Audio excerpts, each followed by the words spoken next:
All right, everybody. Today we're going to talk about breakfast. As is it the most important meal of the day? And my answer, and everyone at the clinic here says yes, because breakfast is actually two words put together. Let's just steer it straight: break and fast. So anytime that you've gone more than 8 hours without eating, clinically, that's the definition of fasting. So if you're sleeping to the doctor's recommended norms, that should be 7, 8 to 9 hours per night.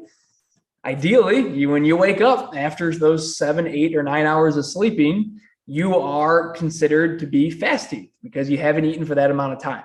Unless you're just weirdly waking up in the middle of the night, going into the fridge, eating without even knowing, we'll say that you're not. But all joking aside, when you wake up, you're in a fasted state. So now that we're in a fasted state, what the heck is going on with our body? Your body's actually in a catabolic state, which means nothing in our body is actually being built up. If anything, everything's being downgraded or essentially being broken down. So our cells are being broken down, our molecules in our cells are being broken down, and that could be good and bad, right? The good side of that is you're in the most beneficial or efficient fasting state, as in you are breaking down fat at its most efficient state, because your body's not building anything up. So the only thing it could be shedding is fat. So you're doing a really good job in that aspect. But also when we're in a catabolic state, our body is not building muscle. And if we're not building, we're only losing. So it means we're losing muscle because nothing's being built up or repaired.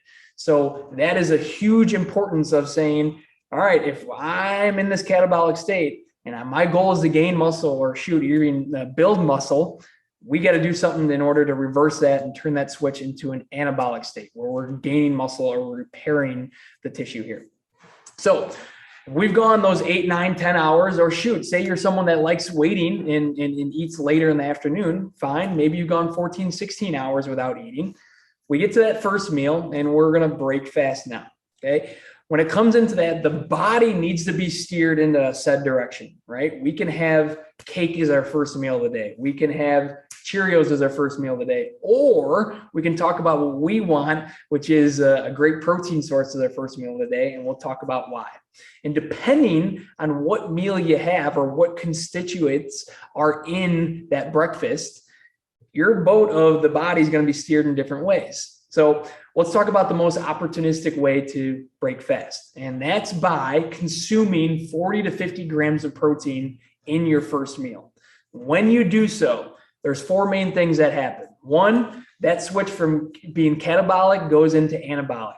Anabolic is the body's way of thriving and actually building up all of the cells, all of the tissues in our body. So as soon as we consume that good protein into ourselves, the muscle is no longer being broken down. It's actually repairing, if anything, being built back up. Number 2 is protein is extremely satiating, as in if you eat large amounts of it, anything over roughly 40 grams, your gut releases hormones that tells the brain, hey man or gal, we're pretty full. Like, we don't need to eat much more after eating this amount of food. So when we do that, that eliminates cravings or foods that really taste good when we're hungry. But if we're already feeling pretty full, now those bags of Doritos or anything processed that typically sounds good all the time, maybe doesn't sound that great because you're already kind of full. Okay, so that's number 2. Number 3, protein actually burns more calories when your body's trying to break it down. So if I have a chicken breast or a piece of steak, or I have a protein powder that I'm consuming, the body actually has to work harder in order to break down that protein source. Versus if I just have a stick of butter, or if I have just a fruit or some Doritos or some chips, where it's just carbohydrates or fattier foods, the body doesn't have to work that hard to break it down. So protein, literally, it's almost like you're exercising by just eating it, because your body has to work a little bit harder, which burns more calories. So super cool aspect there. And lastly is blood sugar regulation. We've always heard the adage of, you say you had the sugar high, right? So if you had a really high carb or sugary meal, you get that energy spike for a little bit, you get that blood sugar rise, and then sometimes you get that tank going down. And research is as clear as it gets. We want our blood sugar to be as regulated or as even as we can throughout the whole day. That's how we don't have those energy highs or energy lows. We just feel good when we wake up, and we gradually get a little bit tired when it's time to go to bed. That's our ideal.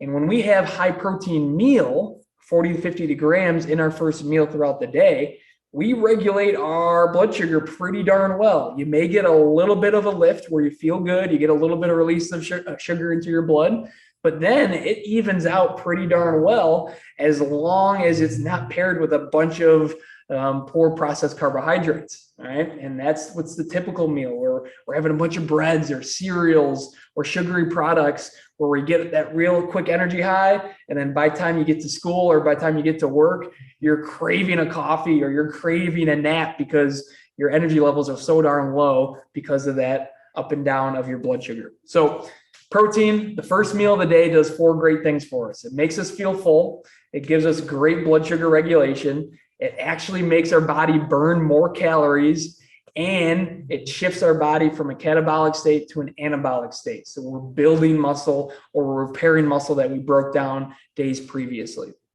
So when it comes into all of those 4 factors together, how we make up that first meal of the day, whenever you have it, whether you're first right when you wake up, later in the day into the morning, or you love pushing your meals later into the afternoon because you're in that intermittent fasting style, whatever you're at, I'm all on board for it. Just make sure your first meal consumes or is built upon 40 to 50 grams of protein as your first priority. You'll be able to benefit from those 4 factors like we talked about. And then each day in, day out, you'll realize the benefits of those energy levels, of maintaining or building muscle, of maintaining your weight or dropping those pounds that you're looking forward to, because that actually increases your caloric burn. All these factors are super healthy for us. And if you pile that on top of each other day in and day out and make it a habit, we know as days goes on, months go on, as years go on, we're truly going to result into a body that is feeling, looking, and functioning better than before.